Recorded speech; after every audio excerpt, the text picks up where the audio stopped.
suite, on va lire Ésaïe 30, 18. On peut juste s'élever pour honorer la parole du Seigneur. Genèse 3. Bon, pour ceux qui ont l'habitude de lire à la maison, vous pourriez commencer à partir du premier verset, mais pour aujourd'hui, pour faire court, je vais commencer à partir du verset 6. La femme vit que l'arbre était bon à manger et agréable à la vue, et qu'il était précieux pour ouvrir l'intelligence. Elle prit de son fruit et en mangea. Elle en donna aussi à son mari qui était auprès d'elle, et il en mangea. Les yeux de l'un et l'autre s'ouvrirent. Ils reconnurent qu'ils étaient nus. On va souligner, ils reconnurent qu'ils étaient nus. Et ayant cousu des vêtements de figuier, ils s'en firent de ceinture. Alors ils entendirent la voix de l'Éternel qui parcourait le jardin vers le soir, et l'homme et sa femme se cachèrent loin de la face de l'Éternel, au milieu des arbres du jardin. Mais l'Éternel Dieu appela l'homme et lui dit, où es-tu? Il répondit, j'ai entendu ta voix dans le jardin et j'ai eu peur parce que je suis nu et je me suis caché. On va souligner, je suis nu et je me suis caché. Le verset 11, et l'Éternel Dieu dit, qui t'a appris que tu es nu? Est-ce que tu as mangé de l'arbre dont je t'avais défendu de manger? On va sauter, on reste dans le même chapitre, on lit le verset 21. L'Éternel Dieu fit à Adam et à sa femme des habits de peau et il les en revêtit. Est-ce qu'on peut juste acclamer le Seigneur? Amen. L'Éternel Dieu fit à Adam et Ève des habits de peau et il les en revêtit. Je vais lire Ésaïe, le chapitre 30, à partir du 18e verset. Ésaïe 30, verset 18. Cependant, l'Éternel Dieu désire vous faire grâce, et il s'élèvera pour vous faire miséricorde, car l'Éternel est un Dieu juste. Amen. Amen. Amen. Amen. L'Éternel Dieu désire vous faire grâce, et il vous fera grâce ce matin, parce que c'est sa nature de faire grâce. Donc la Bible est en train de dire, c'est un désir pour Dieu de faire grâce. C'est un besoin fondamental pour Dieu de faire grâce.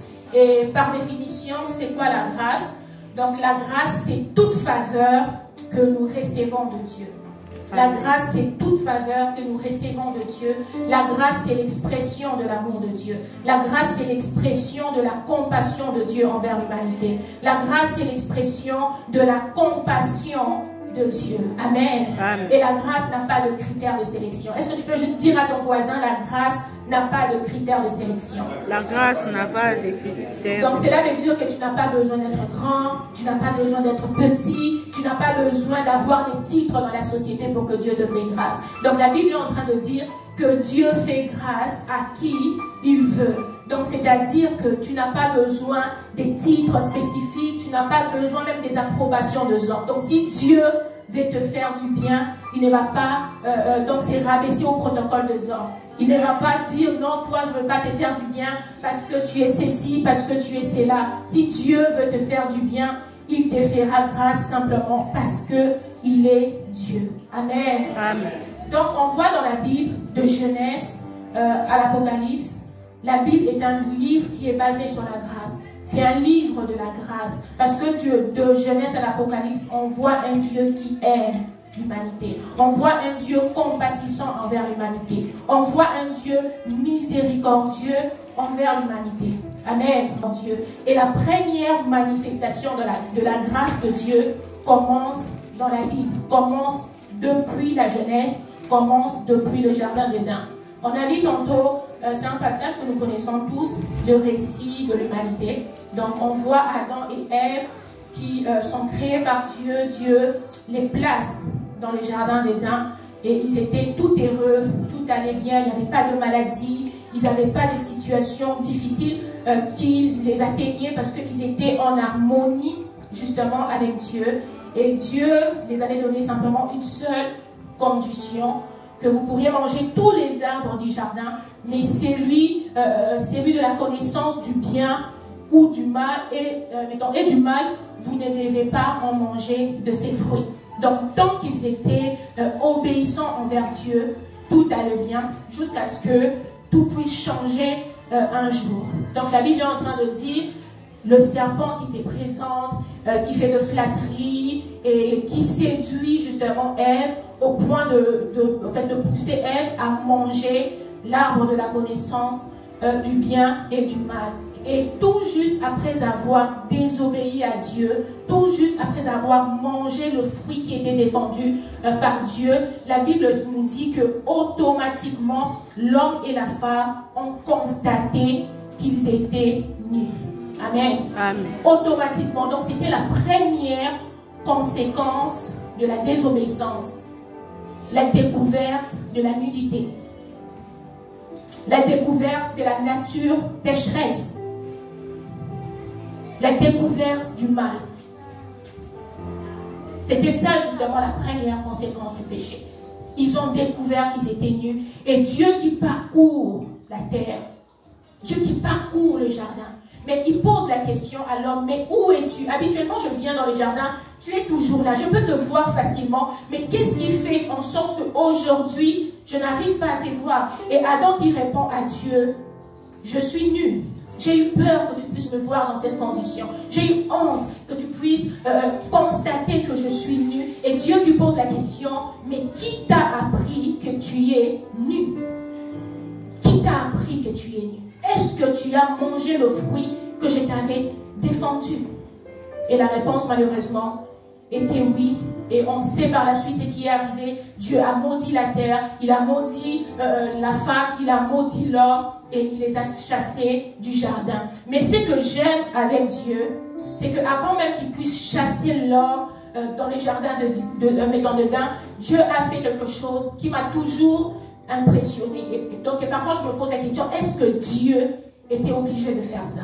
Donc la Bible est en train de nous dire que Dieu a pris le temps de coudre un vêtement de peau pour recouvrir, pour couvrir la nudité de la femme, pour couvrir la nudité de l'homme.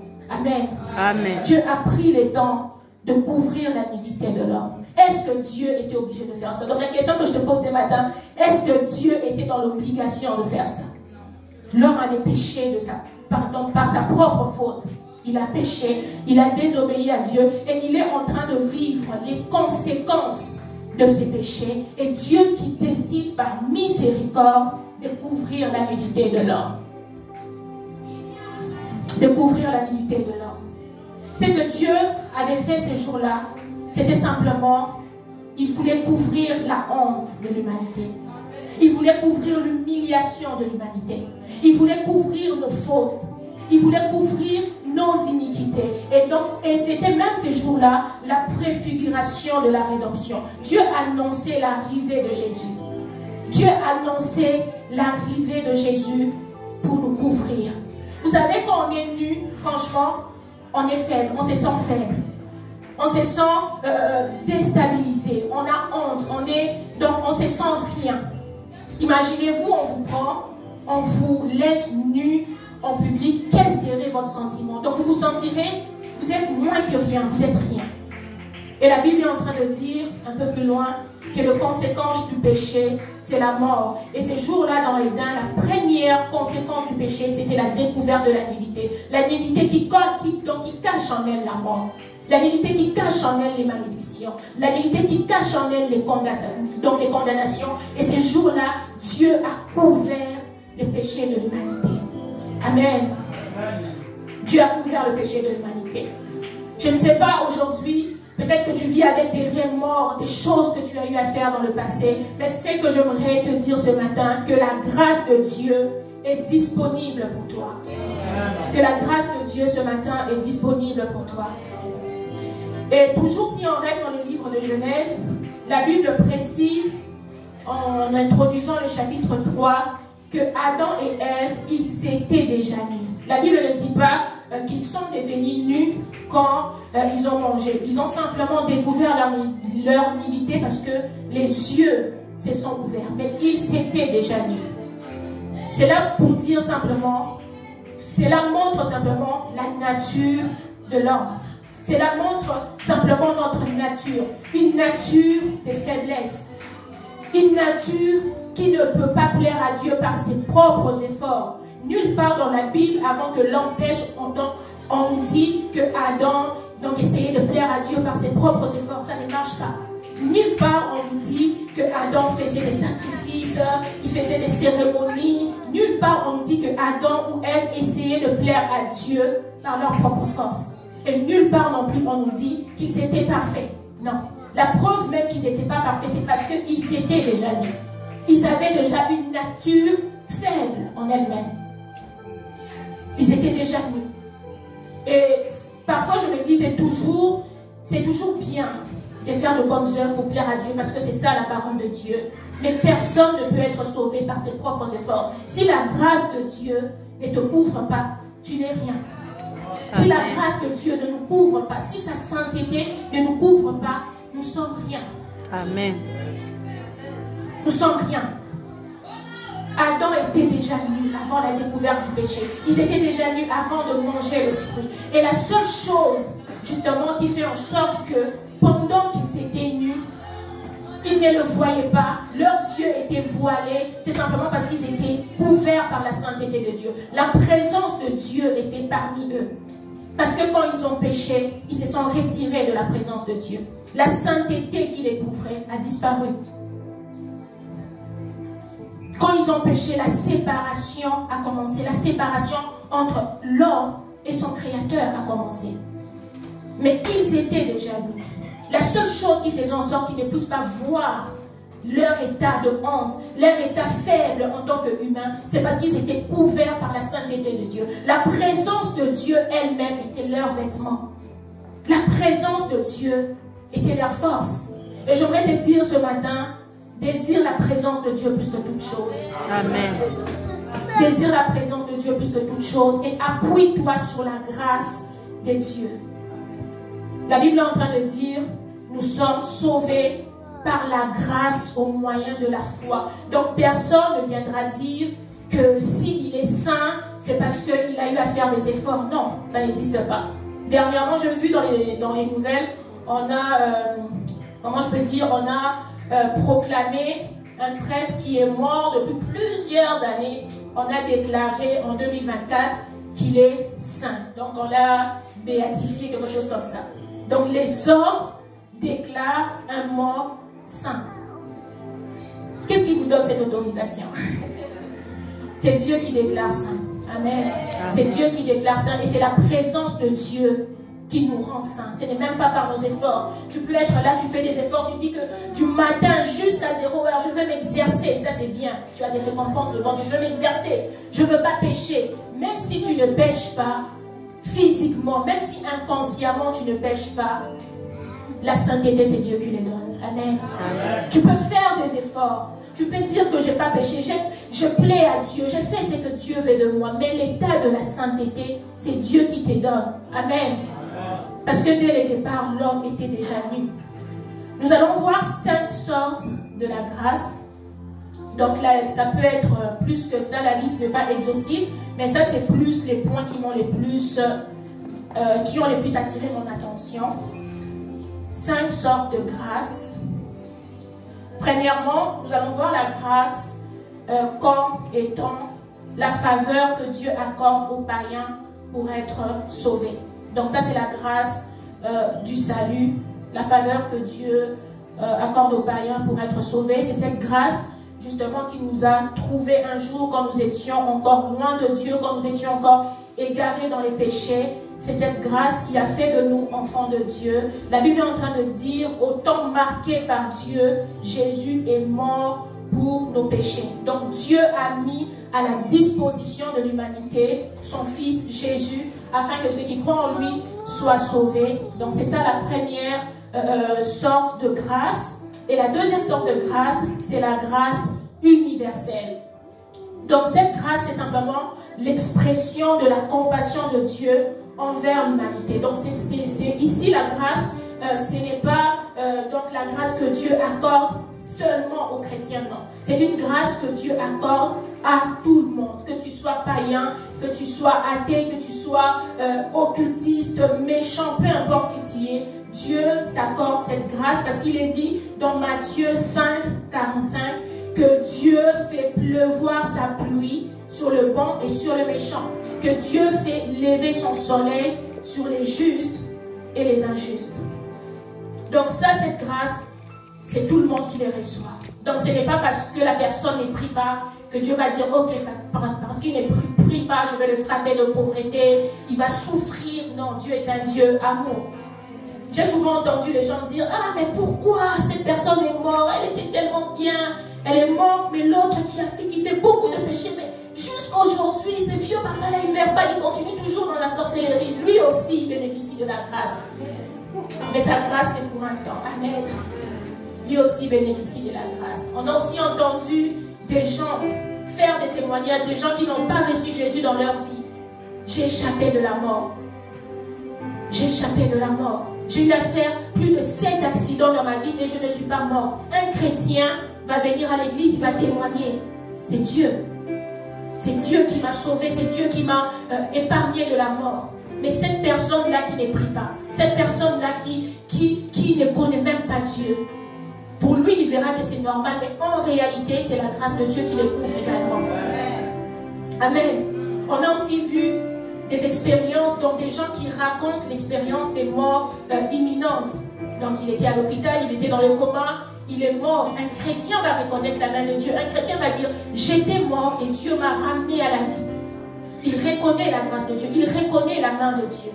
Mais ceux-là qui ne connaissent pas Dieu, ça arrive aussi que même le païen qui ne connaissent pas Dieu, ils font des expériences de mort imminente. Ils meurent et ils reviennent à la vie.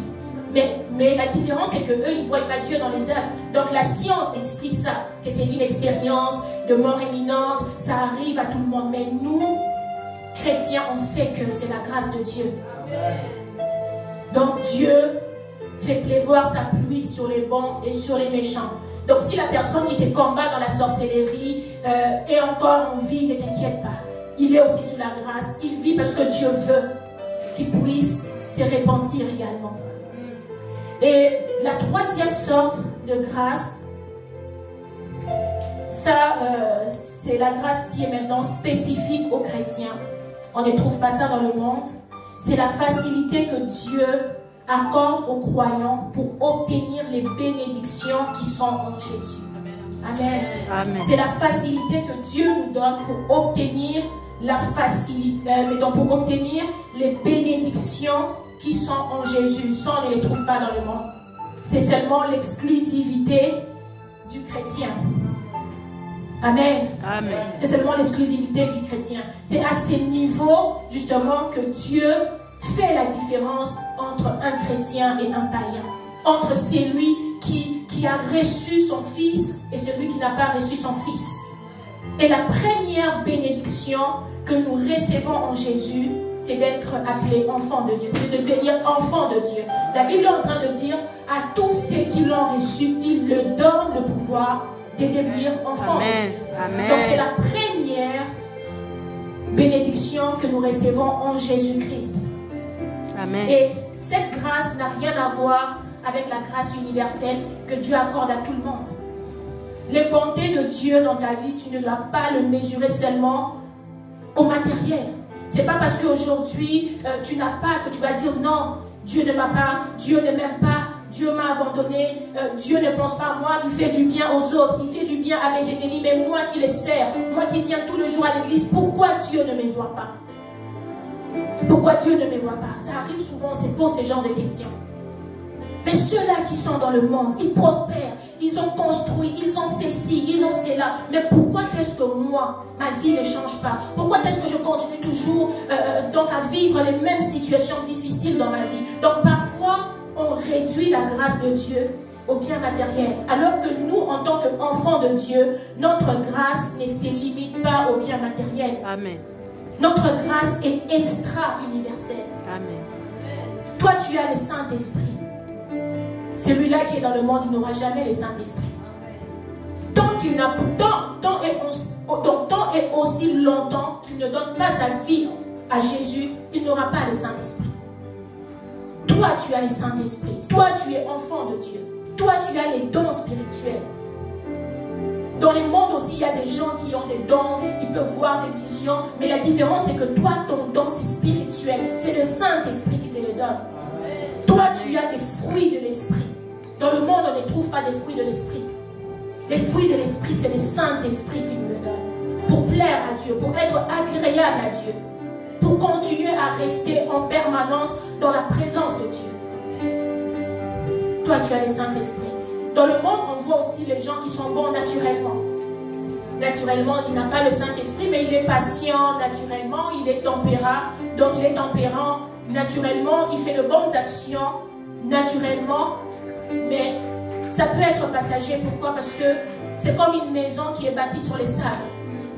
Mettons, c'est pas fondé, c'est pas bâti sur les rocs. Donc, si une tempête arrive, si quelque chose arrive pour perturber cette personne, tout ce qu'il a comme qualité, il le perd. Mais nous, en tant qu'enfants de Dieu, nous avons les fruits du Saint-Esprit. Donc, nous sommes bâtis sur les rocs. La tempête peut arriver, le vent peut souffler. On restera droit, on restera correct devant Dieu. C'est pour cela, même si vous voyez dans le monde les gens qui font du mal, acquérir des richesses, évoluer, faire ceci, vers cela, ça ne doit pas nous impressionner. Ça ne doit pas nous impressionner, nous, en tant qu'enfants de Dieu, parce que nous avons plus. Ils peuvent prospérer, ils peuvent être bénis matériellement, mais s'ils ne reçoivent pas Jésus dans leur vie, leur grâce se limitera sur la terre. S'ils meurent, tout s'arrête. Leur grâce se limite sur la terre. S'ils meurent, tout s'arrête. Donc tout ce qu'il a eu, tout ce qu'il a emmagasiné comme richesse, des constructions, des châteaux, des villas, cette personne, s'il meurt sans Jésus, cette grâce s'arrête. Et même si Dieu l'avait fait grâce d'être en bonne santé toute sa vie, il meurt dans sa vieillesse, s'il meurt sans Jésus, c'est fini. Il va souffrir éternellement. Il sera dans les ténèbres éternellement. Alors que nous, notre grâce, en tant qu'enfants de Dieu, même si on meurt aujourd'hui, la grâce continue à nous couvrir. Amen. La grâce continue à nous couvrir. Voilà pourquoi c'est que le pasteur avait dit l'autre jour quand il avait prêché, qu'au ciel il y a des maisons. Amen. Au ciel il y a des maisons. Donc ne soyons pas impressionnés par des villas qu'on voit sur la terre, par des châteaux. Et parfois même ça te dérange. Tu peux te dire, mais moi, j'ai pas eu à faire telle construction, j'ai pas eu à faire ceci. Pose de bonnes œuvres et tu auras un château dans les ciels. Amen. Même si sur terre, tu n'as pas eu de beaux colliers, tu n'as pas eu de beaux vêtements, tu n'as pas eu l'occasion de mettre des bijoux en or, au ciel tu mettras ces choses. La Bible est en train de dire qu'une couronne en or nous sera donnée. Amen. Mais il faut aussi qu'on bénéficie de ces choses sur la terre, n'est-ce pas? Qui est d'accord avec moi? Amen. Amen. Il faut aussi qu'on bénéficie de ces choses sur la terre. Et c'est le quatrième point. La grâce comme étant la bonté de Dieu. On a lu dans Ésaïe 18, la Bible est en train de dire: cependant l'Éternel désire vous faire grâce et il s'élèvera pour vous faire miséricorde. Dieu désire vous faire grâce. Dieu désire vous faire du bien. Et j'aimerais ce matin dire à quelqu'un que Dieu désire te faire grâce. Est-ce que tu peux répéter avec moi? Dieu désire me faire grâce. Dieu désire me faire grâce. Dieu désire me faire grâce. Dieu désire me faire grâce. C'est le désir de Dieu de nous voir prospérer. C'est le désir de Dieu de nous voir épanouis. C'est le désir de Dieu de nous voir en bonne santé sur terre. Oui, au ciel, on aura toutes ces choses. Mais sur la terre aussi, Dieu nous fait grâce.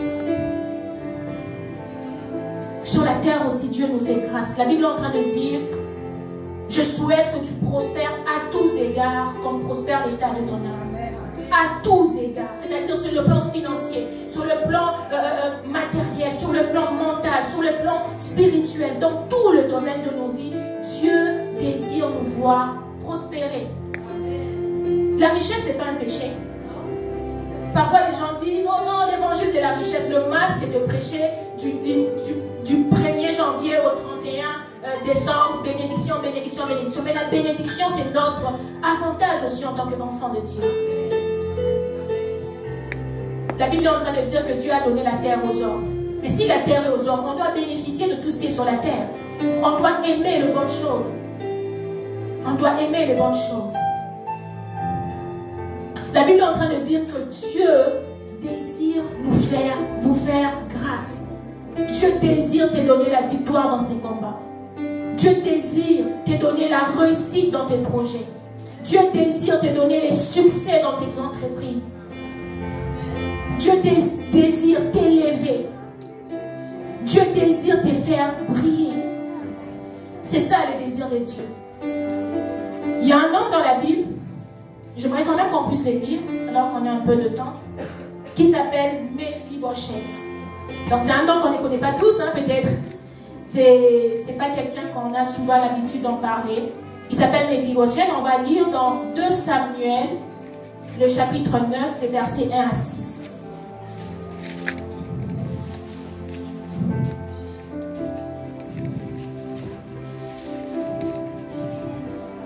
Donc 2 Samuel 9, 1 à 6. David dit, reste-t-il encore quelqu'un de la maison de Saül pour que... Il y avait un serviteur de la maison de Saül nommé Tiba que l'on fit venir auprès de David. Le roi lui dit, es-tu Tiba? Et il répondit, ton serviteur.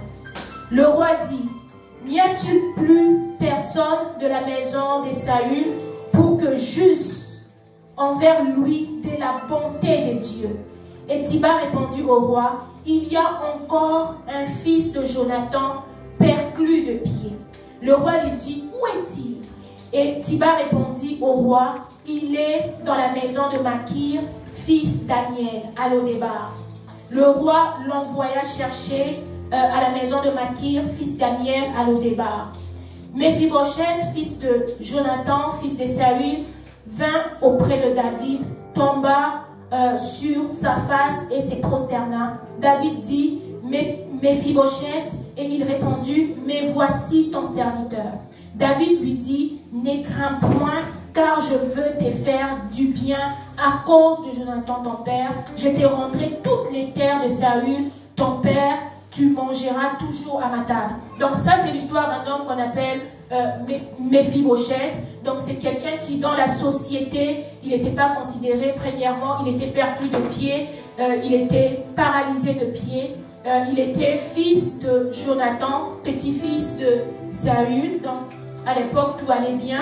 C'était un enfant royal. C'était un enfant royal. Et il est arrivé un événement Jonathan et Saül qui s'en vont en guerre. Et là-bas, la mort les trouve.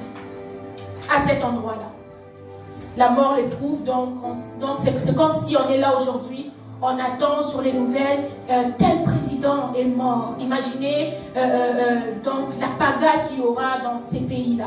Et c'est ce qui est arrivé ces jours-là. Et lorsque la nourrice a appris que Saül venait de mourir, l'héritier également, Jonathan, venait de mourir dans la panique. Donc elle a pris Mephibosheth qui à l'époque n'avait que 5 ans. Il prend Mephibosheth, il s'en va. Elle court et par mégarde, l'enfant tombe, il se fracture et devient paralysé à vie. Et les gens de bonne volonté qui ont vu l'enfant dans cet état, ils ont pris l'enfant, ils sont allés déposer l'enfant auprès d'une personne qui peut prendre soin de cet enfant. Et malheureusement pour Mephibosheth, ces jours-là, c'était pas dans une famille royale qu'on l'avait emmené. C'était pas dans une famille des riches. Lodébar qui veut dire lieu de misère. Lodébar qui veut dire lieu de douleur. Lodébar qui veut dire lieu de souffrance. Non pas seulement que cet enfant était perclus de pied, il était mal vu dans la société à cause de son handicap, mais il était aussi pauvre. Il était misérable. Lui qui autrefois a vécu dans les éloges, lui qui autrefois a vécu dans la gloire, mais il se retrouve dépouillé de tout. Et ce que j'aime avec Dieu, si Dieu veut te faire du bien, il ne va pas dire que non, toi, tu es dans tel quartier, tu es dans telle ville, tu es dans tel pays. Il il va te faire du bien parce qu'il décide de te faire du bien. Amen. Et on voit un jour David qui s'élève, tout justement comme ça. Personne ne lui a parlé de Méphibosheth. Personne ne lui a dit, tu dois faire du bien à Méphibosheth. David s'élève et dit, est-ce qu'il y a encore quelqu'un de la maison de Saoul en qui je peux faire du bien? David s'interroge, à qui je peux faire du bien? Donc la grâce nous cherche. Quand Dieu veut te faire grâce, il te fera grâce quel que soit le temps, quel que soit le moment, quelles que soient les circonstances. Si Dieu veut changer ta situation, il va le faire sans même avoir ton autorisation. Il va le faire, peu importe ta situation, peu importe la condition dans laquelle tu vis, il va te faire du bien. Méphibosheth était très loin, à Lo-Débar, une ville qu'on ne pouvait même pas considérer en Israël. Une ville qu'on ne pouvait même pas s'attendre à ce que quelque chose de bien puisse sortir de là. Mais David, le roi, qui dit, à qui je peux faire du bien? Et son serviteur s'élève et dit, il y a encore un homme de la maison de Saoul qui s'appelle Méphibosheth. Et je pense même que quand le travailleur était en train de parler ces jours-là, il était même hésitant. Il se disait, mais est-ce que David va faire du bien à cette personne? Il est handicapé, il a déjà grandi. Qu'est-ce qu'il va encore apporter de bon dans la société? Lui qui est perdu de pied, qu'est-ce qu'il va encore apporter de bon dans la société? Lui qui est négligé dans la communauté, qu'est-ce qu'il peut apporter de bien en Israël et à la cour royale? Allez le chercher. La grâce nous cherche. Amen. Amen. La grâce nous cherche. Amen. Et la grâce ne se limite pas qu'à nous chercher. La grâce nous localise également. Amen. Peu importe ta situation, la grâce va te localiser aujourd'hui. Amen. Amen. La grâce nous localise. Et la grâce, nous déplace. Méphibosheth qui était à Lo-Débar, il se retrouve dans le palais du roi. La grâce nous déplace. La grâce nous retire des situations compliquées pour nous emmener devant la présence de Dieu. La grâce nous retire au fond du gouffre pour nous emmener dans la présence de Dieu. Un jour, Jésus était en train de passer, il voit un homme, un fou qui vivait dans le cimetière. Jésus s'est approché de lui. Donc il a déclaré sur cette personne et il a retrouvé la délivrance ces jours-là. Cet homme-là n'habitait plus dans le cimetière. Donc la grâce de Dieu l'a déplacé. Lui qui vivait dans les tombeaux, lui qui vivait dans les cimetières, lui qui vivait comme un fou, la grâce l'a emmené dans la ville. La grâce l'a emmené dans la société pour qu'il vive comme tout le monde. La grâce nous déplace. Est-ce que quelqu'un croit ce matin que Dieu peut le faire encore grâce? Amen. Est-ce que quelqu'un croit que Dieu peut encore le faire grâce? Amen. Amen. Moi je crois. Même moi je crois pour toi. Si tu ne crois pas, moi je crois en ta place. Amen. La grâce nous déplace. La grâce nous fait accéder au palais du roi. La grâce nous fait accéder au palais du roi. Vous savez, la suite de Méphibosheth, c'est que Méphibosheth est resté dans la maison de David toute sa vie. Il mangeait avec David. Il mangeait dans le palais royal. Il mangeait dans les couvercles royales. Ses assiettes étaient devenues des assiettes royales. Tout ce que Méphibosheth faisait maintenant, c'est référé à la maison royale, au palais royal. Amen. Il était maintenant honoré. Malgré son handicap, malgré son état, malgré son infirmité, Méphibosheth était honoré dans la communauté. Amen. Il était honoré dans la société. Qui encore pouvait s'élever pour pointer le doigt à Méphibosheth? Avant, les gens le faisaient. Ils savaient qu'il n'avait pas de défense. Même si on le pointe du doigt, même si on l'insulte aujourd'hui, qui va prendre sa cause? Il est seul. Il est pauvre. Il est misérable. Qui va défendre sa cause? Mais il a décidé de le faire grâce. Et ce qui s'est passé avec David, c'est justement le mode opératoire de Dieu. David qui s'élève un jour, juste comme ça, à qui est-ce que je peux faire du bien? Il n'y a pas eu de prérequis. Il n'a pas entendu dans les nouvelles une information quelconque. Non. Il te fera du bien, tu ne le sauras même pas. Amen. Et cela ne dépend pas de tes efforts. Cela ne dépend pas de nos efforts. C'est vrai que nous devons plaire à Dieu. Nous devons faire la volonté de Dieu. Nous devons lui être agréables parce que c'est sa volonté. Mais ce que Dieu nous donne en retour n'a rien à voir avec ce que nous on fait pour lui. Parce que si Dieu devait simplement te bénir parce que tu pries, parce que tu viens à l'église, c'est qu'il se limitera de te bénir. Si Dieu devait te garder en vie simplement parce que tu pries, c'est que tu serais mort il y a longtemps. Parce qu'il y a des fois où on se fatigue parfois. Tu n'as plus la force de prier, tu n'as plus la force de jeûner, tu n'as plus la force de méditer la parole de Dieu. Ça arrive. Donc si Dieu devait nous récompenser en fonction des actions que nous faisons, personne aujourd'hui ne sera là aujourd'hui. Personne ne sera là aujourd'hui. Donc, en fonction de ce que tu as fait. Et ça arrive souvent que Dieu nous récompense en fonction de ce qu'on fait pour lui. En fonction de ce qu'on fait pour